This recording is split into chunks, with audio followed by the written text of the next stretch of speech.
Aduke couldn't believe her eyes. Could Ben really mean this? I mean, is he really serious with all he said? She was confused, but then she believed God and his word. She simply ignored all Ben had said, took her bags to the bedroom. As she arrived at the bedroom, he was in the shower. She opened her luggage and was about unpacking when he came out. "And what do you think you're doing?" he asked angrily. "I am unpacking." "Get your stupid self and things out of my bedroom," he shouted. "I thought this is our bedroom," Aduke said gently. "You must be sick. You must be very sick. So when I told you you are nothing in this house, you thought I was joking, right? Take yourself and your things to the guest room," he said. Aduke was speechless, but looking at his eyes, she knew he was serious. She took her stuffs and unpacked them in the guest room. Is this how I'm going to live my life? A prisoner in my own house? Wouldn't it have been better he divorced me as he wanted, Aduke thought. But then she found courage in God and believed her husband was going to change for good. The next morning, she woke up like every other wife would, did some morning chores and made breakfast. Ben on his part had woken up late. "Good morning, honey," she greeted him as he came out. He gave her a disgusting look as response. Aduke didn't mind. "Your breakfast is ready," she said, smiling. He gave her a very long kiss and walked out on her. Ben treated her so much like a trash, with no regards or respect. At some point, Aduke started wondering if this was the same Ben that was all loving. She soon resumed work, and on her first day at work, Ben came over. She was still the one handling his accounts. He requested to see the bank manager. He had come to close his account with the bank. That was no good news at all. He was one of their biggest customers. The bank manager was surprised. He didn't want anything to do with her indeed. When he left, the bank manager called Aduke to his office, asking her why her husband had closed his account. She didn't know what to say. "Aduke, you and I know that this isn't a good news. You either convince your husband to continue banking with us, or you will be faced with the target of getting customers to replace him, or your job would be at stake," he said angrily and asked her out. Aduke got home and didn't know how to present the matter before Ben. He was watching a fashion show when she arrived from work. "Honey, good evening," she greeted. Of course, he didn't answer. "Honey, I know it was because of me you decided to close your account at my bank. Please, I beg of you to reopen, else my job will be at stake. Please, Ben, if you like, I will no longer handle your account. Someone else will. Just bank with us, please," she pleaded. "Well, I don't want my money where you are. I don't want anything to do with you. You know why? Because you disgust me," he said and left the living room to the bedroom. Aduke was then faced with the task of marketing and getting customers. It wasn't easy at all. She started returning late from work. Getting home one day, it was almost 11 p.m. The traffic was terrible. She got inside the house and saw Ben angrily sitting on the couch. "Honey, good evening," she greeted. "So you think you can be under my roof and visit your lovers, right?" he shouted at her. "Honey, what are you talking about?" Aduke asked, tired. "Who was that man you were with in the hotel earlier today?" he asked. Aduke was wondering how Ben had found out. Indeed, she was in an hotel earlier that day, but it was a business meeting with Honorable Jude. She was trying to convince him to open an account with them. They weren't even in a room or any exclusive place. It was in the bush bar of the hotel, and they weren't alone, as the Honorable's personal assistant, a female, was with them. Honey, I was there on a business meeting with a potential customer, she said politely. You are just a shameless she-goat. He raised his hand to hit her, but held it up and didn't bring it down on her face. Today is the last day you will work in that bank. Tomorrow, you are going to become a full housewife, he said, and went to the bedroom. Apparently, he was waiting for her to return. Even though it was kind of a sad news that Ben was asking Aduke to quit her job, she was happy he had said a housewife. At least, Ben saw her as a wife. Being a stay-at-home wife was not an easy thing at all for Aduke. She wasn't used to that, but she had no choice. She was trying to make her marriage work, but Ben was pushing her beyond her limits. At times, she encouraged herself that things would get better. Ben was mean. He wasn't eating her food. They weren't sharing the same room. Neither did they go out together. They were actually worse than roommates. It was 6 months after their wedding already, and 3 months since she had lost her job. She was becoming a shadow of herself. She was almost getting depressed. One day, Mommy came visiting and asked her how things were. Mommy, báwo ni? How are you doing and how is your husband? Hope everything is now settled. Mommy, Ben has changed. He's no longer the Ben I had fallen in love with. He's mean to me, comes home very late, and I dare not ask where he has been. He doesn't touch my meal, and above all, he hadn't even touched me as a husband would touch his wife. Mommy was shocked. Mommy, don't you think we should have just allowed him to go on with the divorce? I mean, this is slavery. You can't continue like this. Does he hit you?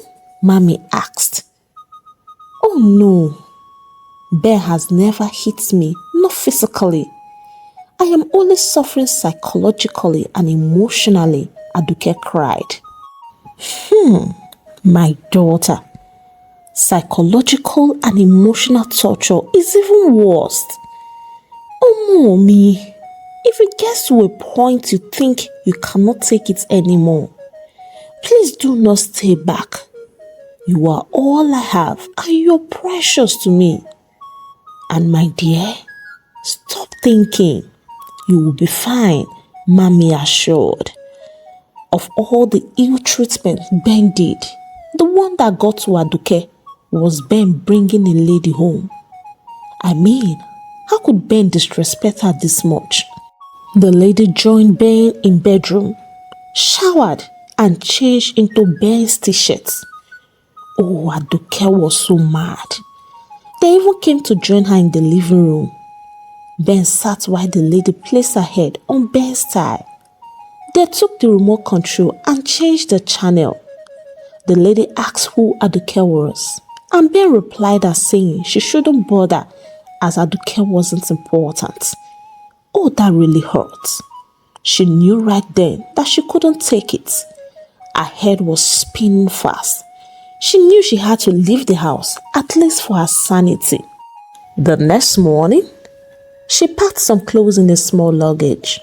She got to the parlor and saw them both, laughing, having fun with some snacks. She wondered who eats snacks so early in the morning. She didn't say a word of greeting to Ben. And he, on the other hand, didn't ask where she was going with a bag. Of course, he didn't care. Aduke gave both of them a disgusting look and continued walking. Then she heard a knock at the door. She wondered who would have come visiting so early in the morning. She decided to see who it was, and as she got to the door, lo and behold, she couldn't believe the person she saw. It was Stella, Joy's friend back then in school. Joyce and Aduke didn't hear from her since graduation, though they heard she went abroad for her masters. They hugged beautifully. Aduke, long time oh, she greeted. Stella, how are you? Oh, fine, thank you. And where is your husband? Stella asked. Oh, he's fine, thank you. But how did you find my address? Aduke asked after exchanging pleasantries. Oh, come on, Aduke. Your husband gave me, Stella said, smiling. My husband did what? I mean, how did you even know my husband? Aduke asked. Stella laughed out loud. Aduke, Ben is my big cousin. Hasn't he told you? She said, still laughing and going inside. Bros B, Bros B, she kept calling as she walked to the living room. At this point, Aduke knew it was definitely Stella who had told Ben her predicament because she was there when the doctor said her womb was damaged. But why would she have to lie too? Why would she tell Ben I lived a wayward life in school? Aduke was already in tears. She picked up her bags to go, but then she needed to ask Stella why she did what she did. She came in and saw Ben and Stella hugging and exchanging pleasantries. She stood and was watching both of them with tears flowing from her eyes. Aduke, what is it? Why are you crying? What's going on? Stella came to her, asking concerned. Just then, the lady Ben had brought home came to the living room. Honey, what's going on here? She asked and kissed Ben. Who is this? She was asking Ben who Stella was. Wait, what's going on here? Stella asked a rhetorical question. Who is this? She was pointing at the lady. Aduke, talk to me. Who is this girl in your home? Isn't this what you ever wanted? This is all you're making. You didn't want me for your brother, I suppose, because you knew my biggest secrets. You were like a sister to me in the university. Even though you wanted to tell Ben of my dirty past, couldn't you have been modest enough to say the truth? That's the lady your brother brought to our matrimonial home. Not to talk of the torture I had gone through in this last 6 months of this hell I call a marriage, Aduke said bitterly. Oh heavens, what's going on here? Aduke, what are you talking about? Stella asked, looking surprised.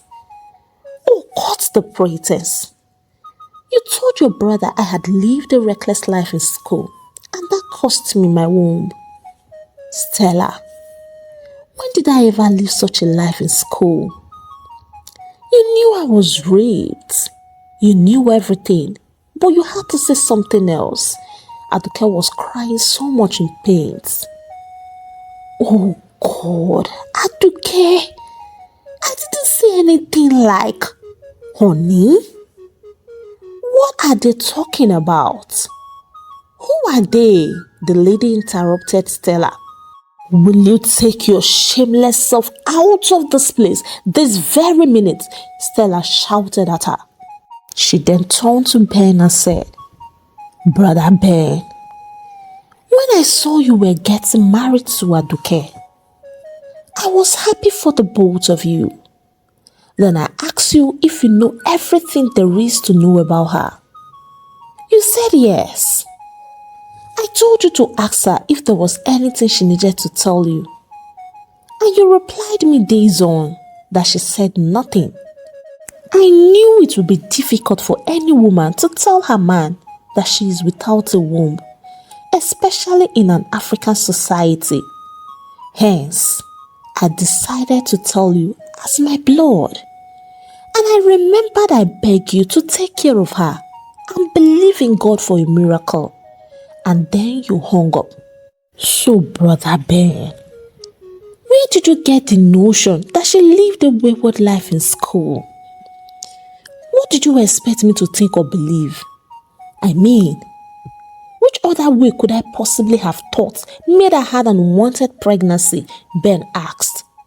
Oh, brother Ben. There are so many ladies out there who had gotten pregnant due to rape. You didn't allow me finish that day, but you just concluded. Aduke and Joyce were like sisters to me in school. After the near-death experience she had from the abortion, we became close. She was a strong girl. Despite the pains and burdens she had on her shoulders, she pulled through, studied hard, and made good grades. In fact, she was the one pushing I and Joyce to do more. Aduke didn't even have a boyfriend in school, and we always tease her for that. She was only a victim of circumstance. She's not a bad person, Stella said in tears. Aduke, I am sorry. I didn't mean to hurt you or cause disharmony in your home. I was only watching your back. I thought Brother Ben, having stayed in the US, would understand that there is more to marriage. Moreover, God is ever faithful. Please forgive me, Stella said.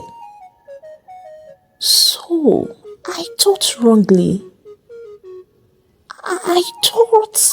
Ben tried speaking when the lady interrupted him. Baby, what's going on here? What drama is this? She asked Ben. Get out of my house, Ben told her. Excuse me? What are you talking about? I said, get out of my house, Ben shouted again. She angrily went into the bedroom, changed, and was on her way out. She gave Ben a very long hiss. Who wants to even be with you? You? Of all the men in this world, a man who can't even touch a woman isn't worth the name a man, but dodo. Rubbish, she said and walked out. Aduke looked at Ben and Stella. She didn't know how to feel. Whether to be happy that Ben now knows the truth, that she didn't live a promiscuous life in school, or be sad that he treated her so bad due to his main assumption and conclusion. She didn't know how to feel exactly. She stood up, took her bags, and was about walking out when Stella heard her. Aduke, please. I know you were hurt. Trust me. I understand how you feel. But please, we can resolve this. We can set things right. Please don't leave. I beg of you. You are the architect of my problem. If you hadn't told Ben about my past, all this wouldn't have happened. But then, can I really blame you? Ben is your blood. You would be betraying a family member if you had known the truth and kept it away from him, Aduke contemplated within herself. Ben moved closer to her and said, Aduke mi, ìyàwó mi àtàtà. Please stay, don't go. This is our house, and this place will not be complete without you.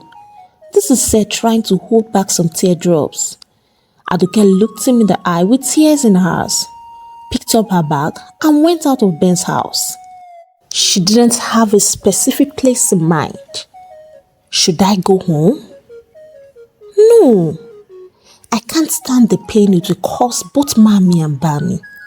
So she decided to lodge in an hotel. She needed to clear her head. It was just too much to accumulate. Ben dealt with her. That had been the worst 6 months of her life. She switched off her phone as she didn't want any calls. She was just praying, asking God for strength and direction. And above all, asking for His mercy. After 3 days of fasting and prayer, she just had this inner peace. Like she was at peace with her Maker. She was there ready to face the world. Her heart was free from hate and bitterness. She was happy within. She turned on her phone and immediately Joyce's call was the first to come in. Mother, thank God your phone went through. Where are you? Do you want to kill Mommy? She's been worried sick about you, especially since your husband and Stella went home looking for you. Wait, Ben and Stella went home? Aduke asked curious. Yes, they did. And Stella told me everything. You know Stella wouldn't hurt you. Ben only misunderstood the whole thing. Plus, you can't entirely blame Ben. He's only human. He probably felt betrayed. Hello? Hello, Aduke, are you there? She asked. Yes, Jay, I am. Aduke replied faintly. Send me your location. I am coming right away, Jay said. Oh, come on. Don't bother. I am fine, Aduke insisted. Well, I am bothered and at the same time worried. And I must see you. You know being worried isn't good for me and your goddaughter, she said. Aduke actually missed Jay and she definitely needed her. So she sent her the address. In an hour 30 minutes, Joyce and her daughter, that's Aduke's goddaughter, arrived. They really had missed themselves. Aduke, see how thin you have become. I know it hasn't been easy. I know Ben was mean, but please, he's only human. Forgive him, Jay pleaded. Jay, you know how much I love my husband. I know I made a mistake by not telling him the truth. But then, Ben dealt with me. He maltreated me. I am now a shadow of myself. I quit my job for him. I did all I could just to be a good wife. I tried to make up for my mistake, but then Ben never stopped. Ben even brought in a woman to our matrimonial home, Aduke said in tears. I know. Aduke, my friend and my sister, please stop crying. You have to let go.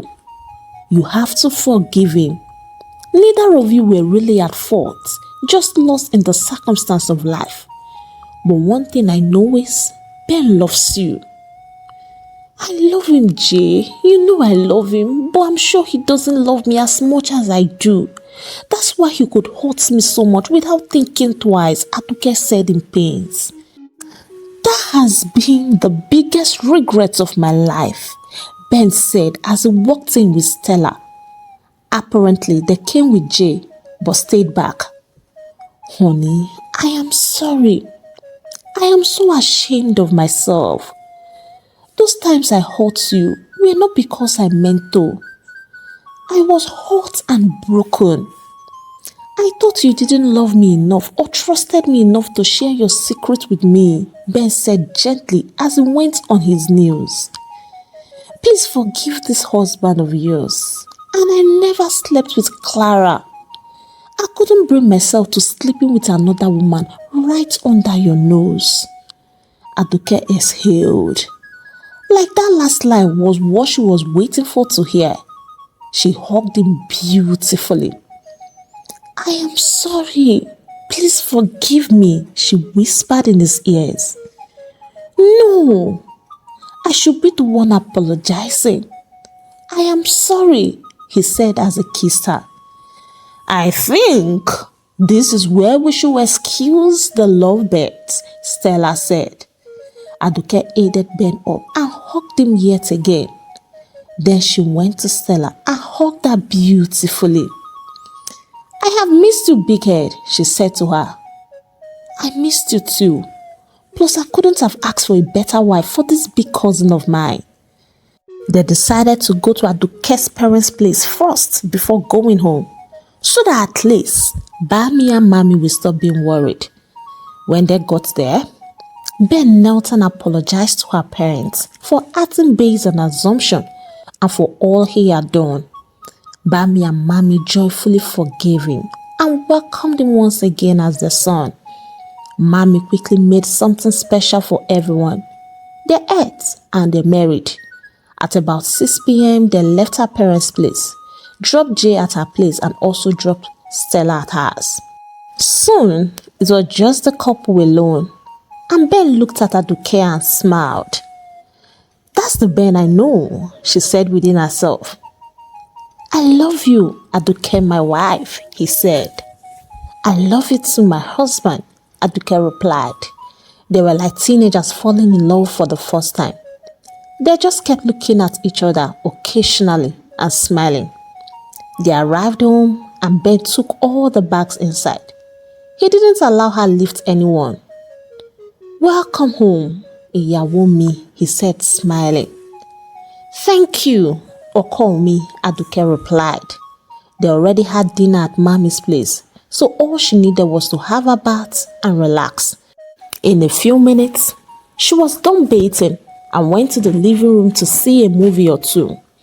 She helped herself with a cup of juice. Ben had his bath and came to join her in the sitting room. He sat very close to her.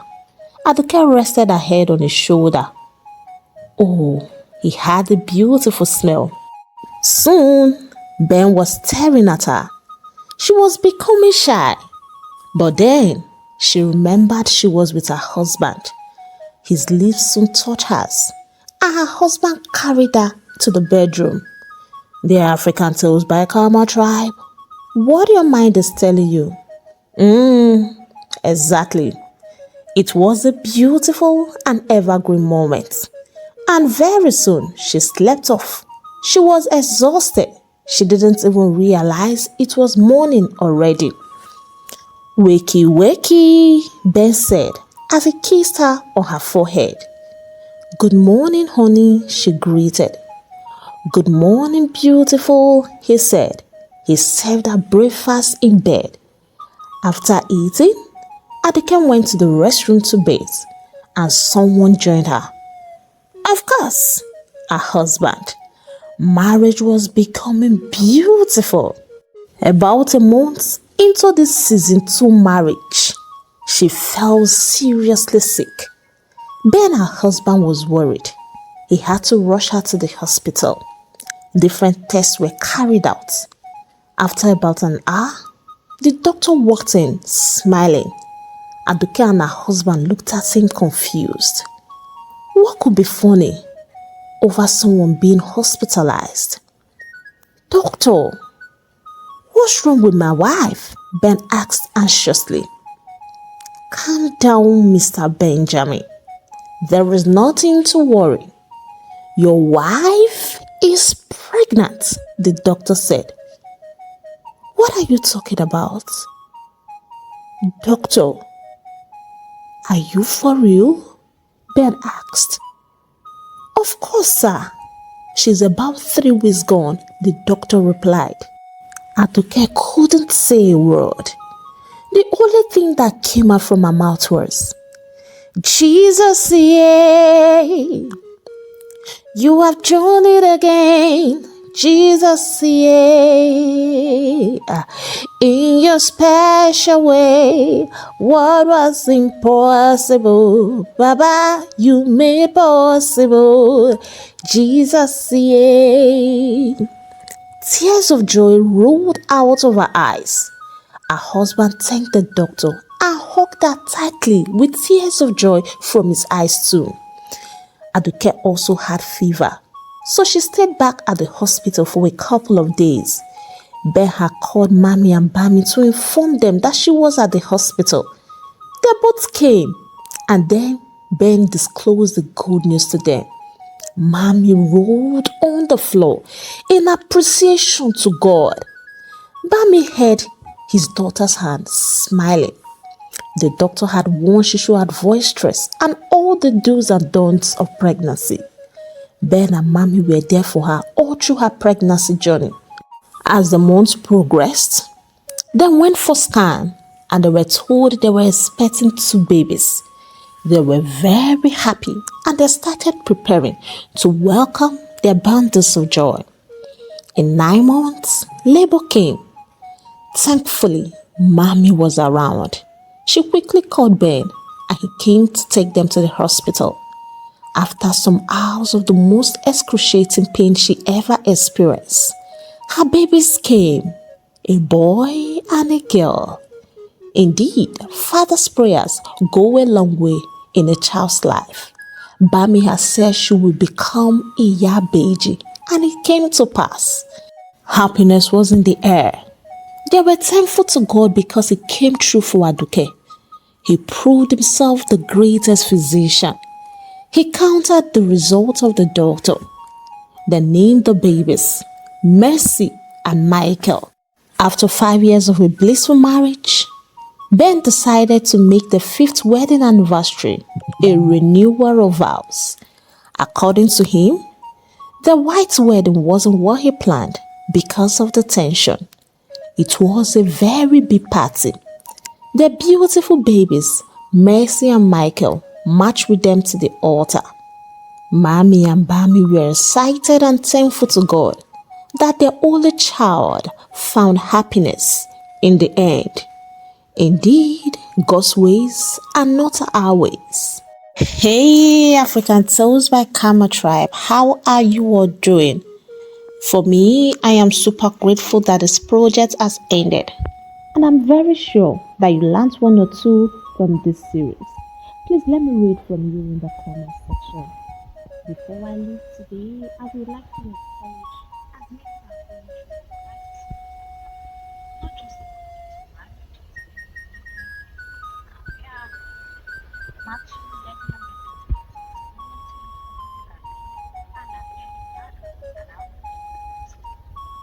sometimes maybe not just like I do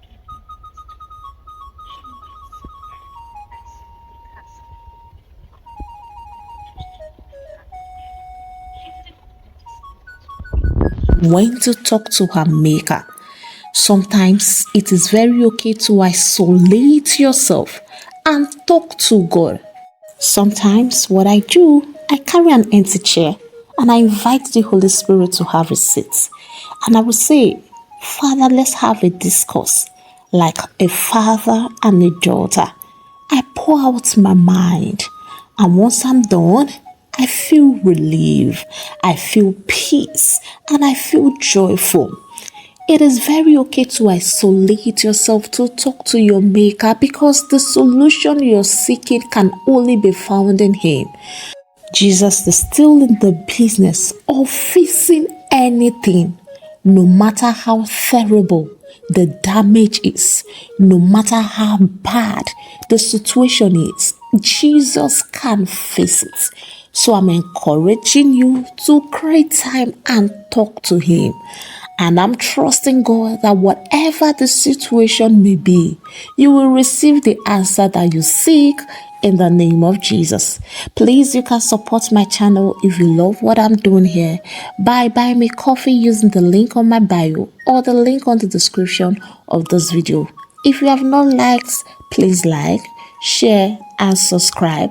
And until I bring another story your way, it is a goodbye from here. And God bless you.